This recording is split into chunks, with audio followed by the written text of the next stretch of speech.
Good afternoon and thanks for joining us on the Midday News. I am Oroyin Ojokanri. The Ekiti State government has warned property speculators and land grabbers against further selling government lands at the Ekiti State University area. The special advisor to the governor on lands, surveys and geographic information system, Professor James Olaleye, gave the warning at a meeting in Ado-Ekiti with some community leaders from Olorunda, Olorunshogo, Ikigbisi, Irewumi and other adjoining areas of the state capital. Olaleye explained that the land in question was acquired by the state government in 1982 for the establishment of the state university with proper documentation and acquisition processes formalized. Olaleye noted that no individual or group had the right to lay claim on it as the land legally belonged to government. He also cautioned against harassment and intimidation of residents of the area by some land claimers. The Ekiti State Commissioner for Health and Human Services, Dr. Oyebanji Filani, has applauded Governor Biodo Oyebanji's commitment in the health sector. He gave the commendation at a stakeholders engagement with the people of Ikere and Ekiti Southwest local government areas. BSS reporter Abimbola Adegboyega has the rest of the story. The Commissioner for Health itemized the achievement of the present administration to include staff recruitment, renovation of health facilities, and provision of drugs. He said the administration will continue to prioritize the well-being of health workers and the people of Ekiti State. All the work that we've done in the sector, the results that we've achieved, is due not likely solely because of the commitment that His Excellency has given. And I want to use this opportunity to charge every one of us to maximize the use of our health centers. We've had 250 nurses who were employed in the last 2 months and midwives. We're distributing them sending them to our facilities. Please tell our people to use them. The Permanent Secretary, Ministry of Health, Mrs. Olushola Gbenga Igotun, noted that the administration impact on the health sector has been significant. She said that the stakeholders meeting was to access the existing facilities and identify further needs. Nígbà tó bá débẹ̀, wàá bá àwọn oníṣẹ́ ètò ìlera tó dángájíá. Àbí pé tó bá débẹ̀, àwọn ohun èlò tó yẹ ká lò ó wà nínú àwọn hospitals wa ní ká sọ. Tá bá ní ká kà. Some of the stakeholders commended Governor Oyebanji for creating an enabling environment through infrastructure and manpower development. Our health centers for antenatal care is already there. We should utilize our skilled delivery people, our health people that are there, our postnatal. The chairman of Ikere local government area, Oluwadamolekun, urged residents to visit hospitals regularly for check-ups. Ẹ jẹ́ ká lọ sí hospital. Ní pàtàkì àwọn health center wa tó wà nítòsí ìgbà tí yí padà o. The Ogoga of Ikere, Obadejumi Adu, represented by Chief Taju Adejumo, and others called for more sensitization on ailment covered under the Free Health Program. Ìdánilẹ́kọ̀ọ́ wa ó túbọ̀ wà increased so that àwọn èèyàn mọ̀ exactly where and what they can get from the health facilities. Construction of more health centers, free treatment for eye problems, distribution of mosquito net, and recruitment of more doctors. People of Ikere and Ekiti Southwest local government areas were represented at the event. Abimbola Adegboyega reporting.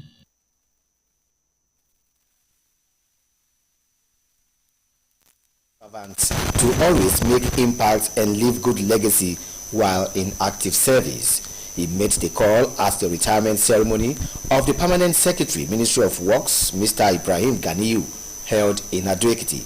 BSS reporter Olushola Thomas said that the event had in attendance the State Commissioner for Works, Mr. Shola Adebayo, top government functionaries, traditional rulers, and religious leaders. His report.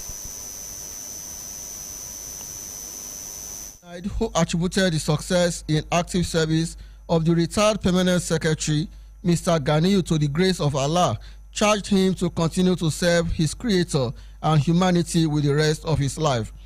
Today our brother has become a statement, and we can see the statement.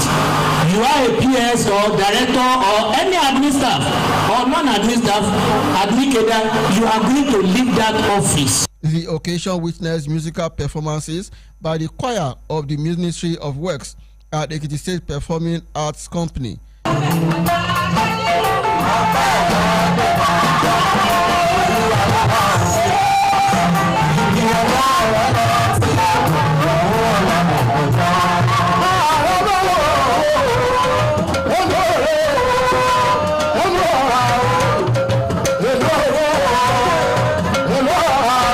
In their goodwill messages, the Commissioner for Works, Mr. Adebayo, among other dignitaries at the ceremony, described Mr. Ganiyo as a selfless and dedicated civil servant. We will follow you from time to time for assistance when needed. And I pray that the good work that has sustained you thus far will continue to take care of you. When the guy first came in, the first thing he said that it's not comfortable seeing our people going to the bushes to ease themselves. And within a short period, God made arrangements and we have toilets for all the staff. Faithful listening. When we ran into that particular Babuaya, Alhaji stood firmly that we will never go to anybody, that we should just commit everything into the hands of Almighty God. High point of the program was the signing out of service and the cutting of retirement cake by the permanent secretary.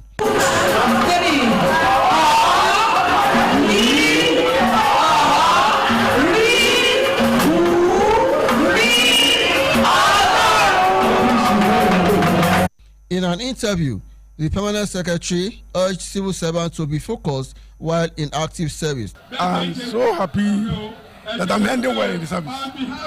It's been a very rough journey and a very tough one. But I thank God, I give glory to Him. It's not by power or by might that I got to this level. It is just the grace of God. So I thank God and I'm happy to be. I'm very, very happy. Mr. Ibrahim Ganiyu, who was employed as personnel officer 2 in 1994 in the then Ondo State, retired from the Ekiti State Civil Service after attaining the mandatory retirement age.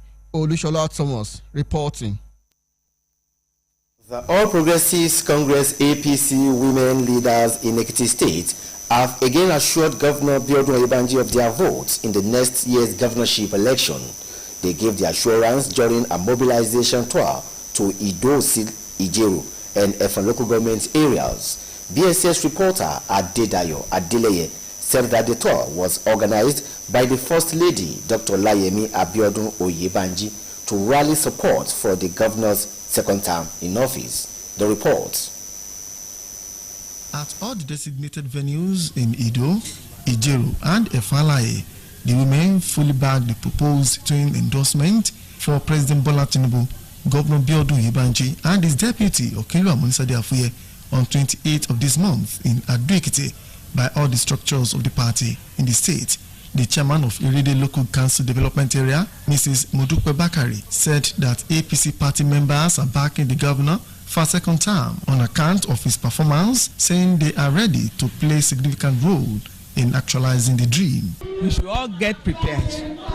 Our government is in power and we should work tirelessly to ensure that the next government produce the next government, which is Bao, that Bao continue in his duty as the governor of Ekiti State. Women leaders in Ido-Si, Mrs. Grace Olayinka, Ejero Council, Mrs. Rachel Idowu, and Efon local government area, Mrs. Orire Abiola, said that those trying to ruffle the party structures using monetary power will not be allowed. The deputy governor, Okinlu Amunisade Afuye, while addressing the women, revealed that Ekiti under Governor Oyebanji had surpassed other states of the federation in terms of elective and appointive positions for women, assuring that the number will increase in the second term. The Deputy Governor maintained that the move by some faceless individuals and groups on social media platforms with intention to dent the image of the governor would not be welcome.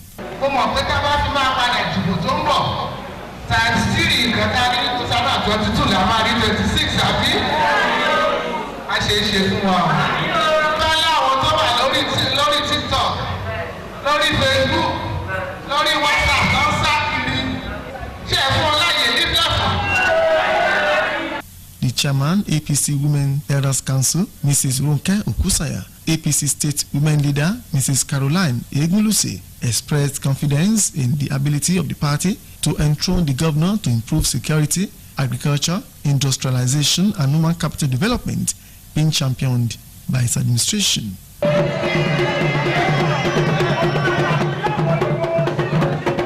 Adidayo Adele reporting. The Ekiti State Customary Court of Appeal in Ado-Ekiti has upheld the judgment of the Customary Court in Ado-Ekiti, which dissolved the 18-year marriage between one Mr. Oladeji Daudu and his spouse, Mrs. Rachel Daudu. The lower court had granted Mrs. Daudu custody of the couple's 3 children, awarded her occupancy of the matrimonial home, ownership of a vehicle, and directed Mr. Daudu to pay 45,000 naira monthly for the upkeep of the children. Dissatisfied with the trial court's ruling, the appellant, Mr. Daudu, approached the appellate court to overturn the earlier verdict. Justice Lawrence Ojo of the Customary Court of Appeal, in his lead judgment, affirmed all decisions of the lower court, including the divorce, custody, maintenance, and property orders. In another ruling, the Customary Court of Appeal nullified a judgment of its lower court, which granted custody of a 7-year-old girl, Tiwatope Bodunde, to her father. Justice Rotimi Adeboye held that the trial court failed to hear both parties before ruling and wrongly handed an interlocutory application. He ordered a retrial before a different panel with a mandate that proceedings be concluded within 90 days due to the urgency of the matter. Voting is ongoing across the 13,325 polling units in Lagos State. The exercise aimed at electing chairmen and councillors across the state began promptly at 8 in the morning. Officials of the Lagos State Independent Electoral Commission arrived at the various polling units to commence the electoral process. Security presence was visible at the venues, with police officers stationed to maintain order and ensure a peaceful voting environment. The election is taking place across all the 20 local government areas and 37 local council development areas.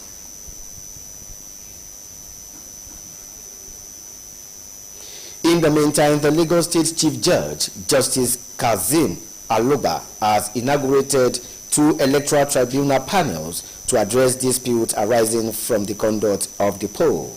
The tribunal will be operating in 2 divisions of the state, one located on Lagos Island and the other in Ikeja. Each panel, consisting 4 experienced chief magistrates, will be headed by a retired High Court judge. The panel will commence sitting immediately after the local government election. The All Progressives Congress APC has announced that it will inaugurate its screening and appeal committees on Monday ahead of the upcoming legislative by-elections. This was contained in a statement shared on the APC official X handle. According to the update, the inauguration of committee chairmen and secretaries will take place at the APC National Secretariat in Abuja. APC also released the full list of screening and appeal committee for the House of Assembly, House of Representatives, and Senate.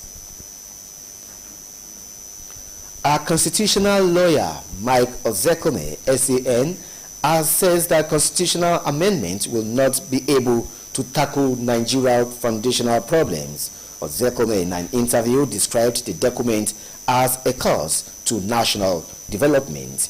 The senior lawyer emphasized that only a brand new people-oriented constitution can rescue Nigeria from its political, economic, and security crises. According to him, the current constitution, handed down by the military in 1999, was not created by the people and has continued to promote over-centralization of power in Abuja, crippling regional growth and autonomy.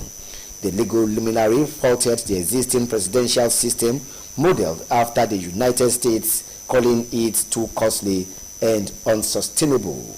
He called for a return of the parliamentary system practiced before 1966, with regional governments controlling their resources and security. The Kano State Executive Council has approved over 69 billion naira for the execution of infrastructure, education, healthcare, energy, and humanitarian support. This was confirmed by the governor's spokesman Sanusi Bature in Kano. Bature added that the council also approved counterpart funding for routine immunization for the second quarter of the 2025 at 344 million naira. Moving on to the foreign scene, the U.S. State Department has imposed sanctions on senior Cuban officials, including the president, over brutal crackdown on citizens during the anti-government protest. The Secretary of State, Marco Rubio, said that the State Department will be restricting visas to Cuban officials for their role in the regime brutality towards the people of the country. That's it on the midday news. Do join us at 3 for the home news. Thanks for watching. Good afternoon.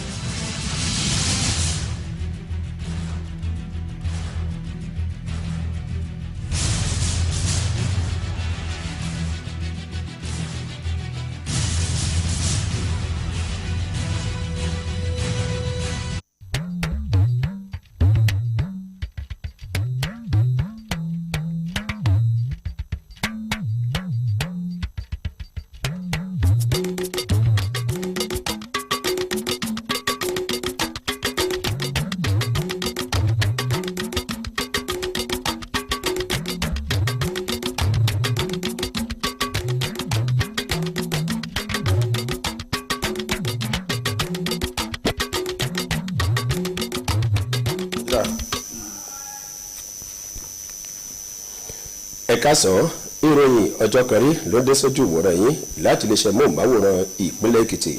Rafiu Famobio lóníròyìn yín. Ìjọba ìpínlẹ̀ Èkìtì ló ti ṣe kìlọ̀kìlọ̀ fún àwọn tí wọ́n pera wọn ní onílẹ̀ àti onílé láwọn àdúgbò tó ní ṣe tó wà lórí ilẹ̀ fásitì ìpínlẹ̀ Èkìtì nígbà tí olùrànlọ́wọ́ àti olùdámọ̀ràn sí gómìnà ní ìpínlẹ̀ yìí lórí ọ̀rọ̀ ilẹ̀ àti ààlà ọ̀jọ̀gbọ́n James Ọlálẹ́yẹ ṣe àlàyé ọ̀rọ̀ ọ̀hún ló ti sọ pé gbogbo àwọn tọ́rọ̀ kàn ládùúgbò Ọlọ́rundá Ọlọ́run ṣògo ìkígbìsì tí iná ìrẹ́wùmí ní kí wọ́n rí pé wọ́n yàgò sí ohun tó bá jẹmọ́ bíbu ọ̀rọ̀ ilẹ̀ yìí tí ó wà fún fásitì ìpínlẹ̀ Èkìtì nígbà tó sọ pé ilẹ̀ tí wọ́n fún fásitì ọ̀hún ló ti wà láti ọdún 1982 pẹ̀lú àwọn ìwé tó fi ẹsẹ̀ múlẹ̀ dáadáa. Ọlálẹ́yẹ sọ pé gbogbo àwọn tí wọ́n bu ilẹ̀ onílẹ̀ta ni kí wọ́n jìnnà sírú ìwà àbàjẹ́ bẹ́ẹ̀ tó sọ pé káwọn ọ̀hún yé halẹ̀ mọ́ àwọn tí wọ́n ti kọ́lé láwọn agbègbè ọ̀hún. Ìpàdé ọ̀hún tí wọ́n ṣe pẹ̀lú àwọn tọ́rọ̀ kàn ni wọ́n ti ṣe kìlọ̀kìlọ̀ ọ̀rọ̀ náà tí wọ́n sì ní ìjọba ni yóò kóró ojú sí irúkúrú ìwà àbàjẹ́ tó bá tó ṣẹlẹ̀ lágbègbè náà. Kọmíṣánná fétò ìlera nípínlẹ̀ Èkìtì dókítà Oyèbánjí Fílàní ló ti gbóṣùbà káre fún Bíọ́dún Oyèbánjí tó jẹ́ gómìnà ìpínlẹ̀ yìí fún ipa rere tó ti kó nípa ètò ìlera nípínlẹ̀ Èkìtì. Ó gbóṣùbà káre fún gómìnà òun níbi ìfojúrojú pẹ̀lú àwọn àgbààgbà tọ́rọ̀ kàn níjọba ìbílẹ̀ Ìkẹrẹ tó fi mọ́ gúúsù ìwọ̀ oòrùn ìpínlẹ̀ Èkìtì. Níbẹ̀ ni ẹni tó jẹ́ aṣojú kọ̀ròyìn wa Abímbọ́lá Adégbóyèga sọ pé dókítà Fúlàní ló ṣe àlàyé ipa tí gómìnà ìpínlẹ̀ yìí tó ti kó lójúnà àti mú kí ètò ìlera nípínlẹ̀ yìí kó dúró re kò ṣàìṣe lálàyé pé ètò ìlera jáléjáko tí ìpínlẹ̀ yìí tó rawọ́ lé ní kò ṣàìṣẹ̀yìn bíbu ọwọ́ lu òfin àti owó ìná tó fi mọ́ ètò ìdàgbàsókè lẹ́ka ètò ìlera nípínlẹ̀ yìí èyí tó fi mú kí àwọn èèyàn ìpínlẹ̀ Èkìtì jẹ àǹfààní ètò ìlera alábọ́dé lẹ́sẹ̀ kòkó. ìkan gbòógì nínú àwọn ẹlẹ́sìn mùsùlùmí Ọlálékan Junaid ló ti rọ àwọn òṣìṣẹ́ ọba láti mọ kó àkóyawọ́ kí wọ́n sì mọ ní ìwà rere àti ipa rere lákòókò tí wọ́n bá bẹ lẹ́nu iṣẹ́ ọba. ó ṣe àlàyé ọ̀rọ̀ òun níbi ayẹyẹ ìfẹ̀yìntì akọ̀wé àgbà fún iléeṣẹ́ òde nípínlẹ̀ Èkìtì Ibrahim Ganiyu. ayẹyẹ yìí ló wáyé nílùú Àdó Èkìtì. aṣojú kọ̀ròyìn wa Olúṣọlá Thomas ṣàlàyé pé ọ̀pọ̀lọpọ̀ àwọn àgbààgbà ló wà níbi ìjókòó ọ̀hún tó fi mọ́ kọmíṣánná fọ́rọ̀ iṣẹ́ òde nípínlẹ̀ yìí ọ̀gbẹ́ni Ṣọlá Adébáyọ̀ àti àwọn orí adé tó fi mọ́ ọ̀pọ̀lọpọ̀ àwọn aṣáájú ẹlẹ́sìn nípínlẹ̀ yìí. àwọn obìnrin nínú ẹgbẹ́ òṣèlú All Progressives Congress ẹ̀ka ti ìpínlẹ̀ Èkìtì ni wọ́n ti gbóṣùbà ọ̀kàrẹ̀ fún gómìnà Bíọ́dún Oyèbánjí tí wọ́n sì ṣe ìlérí pé ètò ìdìbò tó ń bọ̀ lọ́dún tó ń bọ̀ ni yóò jẹ́ èyí tí yóò dùn níbi wọ́n ti ṣe àtìlẹ́yìn tó lóòrìn fún ìjáwé olúborí sáà kejì fún Bíọ́dún Àbáyọ̀mí Oyèbánjí níbi ìfọ̀rọ̀wérọ̀ àti ìkóníyànjọ èyí tó wáyé níjọba ìbílẹ̀ Ìdó-Òsì Ìjerò tí iná ìjọba ìbílẹ̀ Ẹ̀fọ̀n Alààyè níbẹ̀ ni Adédayọ̀ Adélẹ́yẹ tó jẹ́ aṣojúkọ̀ròyìn iléeṣẹ́ yìí sọ pé aya gómìnà ìpínlẹ̀ Èkìtì ọ̀mọ̀wé Ọláyẹmí Abíọ́dún Oyèbánjí elógbétò ọ̀hún kalẹ̀ láti mú kí ìbáṣepọ̀ tó lóòrìn kó wáyé láàrin àwọn obìnrin àti ètò ìjọba. àbọ̀ròyìn náà rí ẹ̀já gbọ̀. Venues in Ido, Ijero and Efalaye, the women fully backed the proposed twin endorsement for President Bola Tinubu, Governor Bíọ́dún Oyèbánjí and his deputy Okinlu Amonisa. Ní gbogbo àwọn oríkò tí wọ́n yà sọ́tọ̀ fétò náà nílùú Ìdó, Ìjẹ̀rò àti Ẹ̀fọ̀n Alàyè ní àwọn obìnrin ti fọwọ́ sí pípadà díje lẹ́lẹ́kejì ààrẹ Bọ́lá Tinubu, gómìnà Oyèbánjí àti igbákejì rẹ̀ Okinlu Amonisa Afúyẹ́, èyí tí wọ́n ń gbèrò láti ṣe nílùú Adó Èkìtì lọ́jọ́ 28 oṣù yìí. Alága agbègbè ìdàgbàsókè ìjọba ìbílẹ̀ Ìrédé Modúpẹ́ Ayabákàrẹ́ sọ pé àwọn ọmọ ẹgbẹ́ òṣèlú APC wà lẹ́yìn gómìnà láti ṣe ìjọba lẹ́lẹ́kejì látàrí àwọn iṣẹ́ ribiribi tó ṣe. Wọ́n ní àwọn yóò rí i dájú pé àfojúsùn rẹ̀ náà ṣẹ. tó ń ṣe dáadáa lẹ́kìtì tó jẹ́ pé wọ́n lójú àánú tó jẹ́ pé all inclusive governance ni wọ́n ṣe mọ́ ọ̀tá ẹnikẹ́ni mọ́ ọ̀tá wá sẹ́yìn rárá lẹ́kìtì state lágbára ọlọ́run á túbọ̀ máa túbọ̀ náà máa tún fún wọn wọ́n máa mọ̀ ọ́ ṣe sí lórúkọ Jésù. Àdarí àwọn obìnrin níjọba ìbílẹ̀ Ìdó-Òsì Grace Aya Ọláyínká, ìjọba ìbílẹ̀ Ìjerò Rachel Aya Ìdòwú àti ìjọba ìbílẹ̀ Ẹ̀fọ̀n Alàyè Abíọ́lá Aya Oríire sọ pé àwọn tí wọ́n fẹ́ fi ọwọ́ da àlàkalẹ̀ ètò ẹgbẹ́ ọ̀hún rú lójúnà àti dọmọ oyè làwọn ò ní fààyè gbà. Nínú ọ̀rọ̀ tirẹ̀ igbákejì gómìnà Okinlu Amonisa Afúyẹ́ sọ pé ìpínlẹ̀ yìí fakọyọ láàrin gbogbo ìpínlẹ̀ lórílẹ̀‐èdè yìí lábẹ́ ìjọba gómìnà Oyèbánjí nípa ti ìyànsípò àti fífààyè gba àwọn obìnrin láti díje nínú ìdìbò. Bó ti fi dá wọn lójú pé yóò ṣe jù bẹ́ẹ̀ lọ tó bá padà yàn sí ọ́fíìsì lẹ́lẹ́ẹ̀kejì.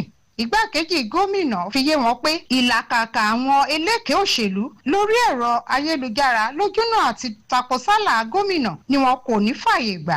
Ó mọ̀ pé ká bá ti máa padà ìdìbò tó ń bọ̀ times 3 nǹkan tá a ní ní 2022 la máa rí 26 àbí a ṣe é ṣe fún wa. Bá láwọn tó wà lórí TikTok lórí Facebook lórí WhatsApp tó ń sá kiri ṣe é fún ọ láyè ní platform. Alága àwọn àgbààgbà obìnrin nínú ẹgbẹ́ òṣèlú APC Olóyè Rónkẹ́ Aya Òkúnsọ̀yà àti adarí àwọn obìnrin ẹgbẹ́ òṣèlú APC ní ìpínlẹ̀ yìí Olóyè Caroline Egunjọbí sọ pé èrèdí tí ẹgbẹ́ òṣèlú APC ṣe ń ṣàkitiyan ìpadàbọ̀sípò gómìnà sọ́fíìsì lẹ́lẹ́ẹ̀kejì kò sẹ̀yìn iṣẹ́ rere tó ṣe nípa ti ètò ààbò, ètò ọ̀gbìn, ètò ọrọ̀ ajé àti ètò ìrónilágbára èyí tí ìjọba rẹ̀ ń ṣe. olúwàbùsáyọ̀ ìdòwú ló ń jábọ̀ ròyìn.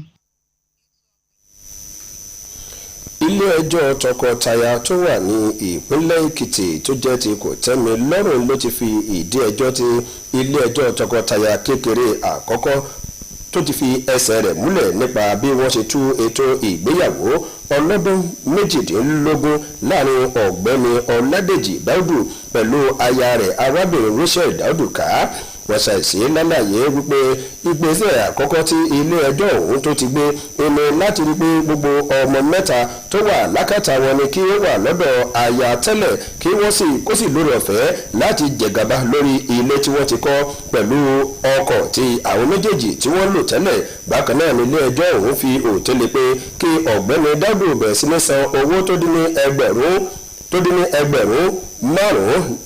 ẹgbẹ̀rún márùndínláàádọ́ta lóṣooṣù láti ṣe ìtọ́jú àwọn ọmọ ọ̀hún ṣùgbọ́n tí ẹni tí ó fárígá níbi ètò ọ̀hún èyí ti ṣe ọkọ ìyàwó ọ̀gbẹ́ni dáúdù gba ilé-ẹjọ́ kòtẹ́milọ́rùn ti ọkọ àti ìyàwó lọ ṣùgbọ́n lẹ́yìn ọ̀rẹ́ yìí nílé-ẹjọ́ kòtẹ́milọ́rùn fi ìdájọ́ ọ̀hún tí wọ́n fi ìdí rẹ̀ múlẹ̀ onídàájọ́ Lawrence Ojo ló sọ pé bílẹ̀-ẹjọ́ àkọ́kọ́ ti ṣe dájọ́ ọ̀hún náà ni yóò ti ṣe rí ṣùgbọ́n tí wọ́n sọ pé ọ̀dọ́mọdébìnrin kan èyí ti ṣe ọdún méje tí yóò wà lákàtà rẹ̀ ni kí wọ́n dá padà sí ààyè tílé-ẹjọ́ tẹ́lẹ̀ tó ti dá a sí nígbà tí onídàájọ́ Rotimi Adégbòye tó fi ìdí ẹjọ́ ọ̀hún múlẹ̀ pé àwọn tí wọ́n ti dájọ́ lọ́wọ́ àkọ́kọ́ olókù díẹ̀ káàtó nípa ọ̀rọ̀ ètò ìdájọ́ ọmọbìnrin ọ̀hún ṣùgbọ́n ní báyìí tí wọ́n ti sọ pé bílé-ẹjọ́ kòtẹ́milọ́rùn ti ṣe dá ni wọ́n padà jókòó ọ̀nà láti yanjú aáwọ̀ ọ̀hún tí kò gbúdọ̀ kọjá 90 ọjọ́ lọ.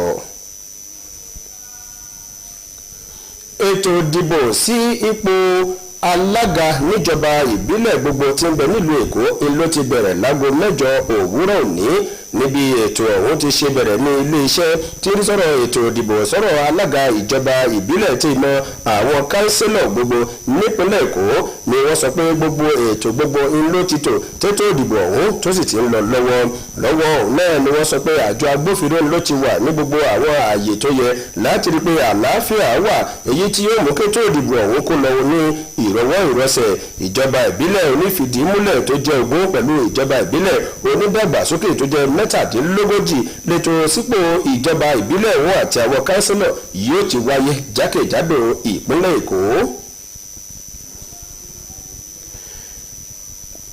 tó jẹ́ adájọ́ àgbà nípínlẹ̀ èkó onídàájọ́ Kazeem Alogba gangan ló ti ṣe ìfìdímúlẹ̀ àwọn ìgbìmọ̀ méjì tí ó mọ rí sí awuyewuye tó bá ṣúyọ lẹ́yìn ètò ìdìbò sípò alága àti àwọn kánsílọ̀ nípínlẹ̀ èkó nígbà tí wọ́n sọ pé ìgbìmọ̀ ọ̀hún ni yóò jókòó lọ́nà méjì ní ilé ẹjọ́ tó wà ní Maryland pẹ̀lú ọgbà Ìkẹjà láti gbọ́ ẹjọ́ tí ìbáwò kò ṣúyọ ní ẹ̀yìn ètò ìdìbò ọ̀hún tí ó wáyé lọ́wọ́ nílùú Èkó nígbà tí wọ́n ṣe lálàyé pé àwọn onídàájọ́ tí wọ́n ti fẹ̀yìntì tó jẹ́ 4 ọ̀tọ̀ọ̀tọ̀ ni wọ́n wà níkàlẹ̀ láti bójútó ẹjọ́ ọ̀hún tí wọ́n sì jẹ́ alága ìgbìmọ̀ tí ó sọ̀rọ̀ èsì ìgbẹ́jọ́ lẹ́yìn ètò ìdìbò ọ̀hún. ẹgbẹ́ òṣèlú All Progressives Congress APC lórílẹ̀‐èdè Nàìjíríà ni wọ́n ti kéde lórí ẹ̀rọ X wọn pé àwọn yóò ṣe ìfilọ́lẹ̀ ìgbìmọ̀ tí yóò rí sí ètò èyí tí yóò rí sí ètò bí wọ́n ti ṣe yan ẹni tó jẹ́ ọmọ oyè nínú ẹgbẹ́ òṣèlú APC láti dókòó sí ipò tó ṣòfò láwọn ilé-ìgbìmọ̀ asòfin jákèjádò tó ti wà nílé-ìgbìmọ̀ asòfin àgbà kínní àti ìkejì lórílẹ̀‐èdè Nàìjíríà wọ́n ṣe lálàyé pé ìgbìmọ̀ ọ̀hún ni wọ́n ṣe ìfilọ́lẹ̀ rẹ̀ ní olú ilé ẹgbẹ́ òṣèlú APC tí ń bẹ nílùú Àbújá níbi tí wọ́n ti ṣe lálàyé pé àwọn ọmọ ilé-ìgbìmọ̀ aṣòfin ti ìpínlẹ̀ tí ìmọ̀ ti ilé-ìgbìmọ̀ aṣòfin àgbà kékeré tìlú Àbújá àti ti àgbà kejì tó wà nílùú Àbújá ní ààyè ọ̀hún ti ṣòfò tí wọ́n sì ní ìgbìmọ̀ ọ̀hún ni wọ́n pẹ̀tù sáwọ̀ tí ìbáwò kó ṣúyọ láàrin ọmọ ẹgbẹ́ tí yóò tún wo ẹni tí yóò jáwé olúborí gẹ́gẹ́ bí ẹni tí wọ́n bá ṣàyẹ̀wò rẹ̀ ní ó lérò ọ̀fẹ́ láti lè díje sí ipò ọ̀hún. ìjọba ìpínlẹ̀ Kánò ló ti fi ọwọ́ sí owó kan tó dín ní 99 bílíọ̀nù náírà gẹ́gẹ́ bí owó tí wọ́n ní wọ́n ná sí ètò ìgbáyégbádùn ètò ẹ̀kọ́ ètò ìlera àti ohun àmúṣagbára tí iná ìgbáyégbádùn ọmọ ènìyàn nípínlẹ̀ ọ̀hún. ètò ọ̀hún ni wọ́n fìdí rẹ̀ múlẹ̀ látẹnu olùbárà ló sọ̀rọ̀ fún ìjọba ìpínlẹ̀ Kánò ọ̀gbẹ́ni Sanusi Bature. ó sọ pé àwọn ìgbìmọ̀ àṣejọba nípínlẹ̀ ọ̀hún ló ti wá ojútùú sọ̀rọ̀ bí ìgbáyégbádùn àwọn ènìyàn nípínlẹ̀ náà bí yóò ti ṣe wáyé níbi ìjọba ọ̀hún tó ṣe bu ọwọ́ lu owó kan èyí tó dín díẹ̀ ní irinwó mílíọ̀nù náírà tí yóò wà fún ètò ìgbáyégbádùn nípa ọ̀rọ̀ ètò ìlera jáléjáko èyí tí yóò wà fún àwọn ọmọdé nípínlẹ̀ náà fún ti sáà kejì tí wọ́n ti ṣe àkọsílẹ̀ rẹ̀ ní ìpínlẹ̀ Kánò. ìròyìn láti ilẹ̀ òkèrè. ìjọba orílẹ̀-èdè Amẹ́ríkà ló ti sọ pé àwọn ti pa láṣẹ báyìí fún àwọn ọmọ ilẹ̀ Cuban láti wá sí orílẹ̀-èdè wọn látàrí bí wàhálà ti ṣe súyọ lórílẹ̀-èdè ọ̀hún. wọ́n ṣàìsí lálàyé pé àkọlù tó wáyé sáwọn aráàlú tó wáyé ní orílẹ̀-èdè náà ló fà á tí wọ́n fi túbọ̀ ṣe àkọlù sọ̀rọ̀ ètò ìlànà ìjọba. àwọn tí wọ́n ní wọ́n ṣe ètò àkọlù sọ̀rọ̀ ìlànà ìjọba ọ̀hún ní ìjọba ti gbójú agẹsí níbo jẹ́ pé akọ̀wé tó wà fún ilẹ̀ Amẹ́ríkà Marco Rubio ló ṣe àlàyé ọ̀rọ̀ yìí tó sì ní ilẹ̀ Amẹ́ríkà ní kò ní fẹ́ni kankan láàyè láti wọlé sórílẹ̀-èdè wọn tó fi mọ́ olóòtú ìjọba orílẹ̀-èdè náà. ìròyìn ọjọ́ kan ní tọ̀sán òní kò jù báyìí lọ onílòpin ọ̀sẹ̀ ẹ̀jẹ̀ àṣejẹ́jẹ́ o.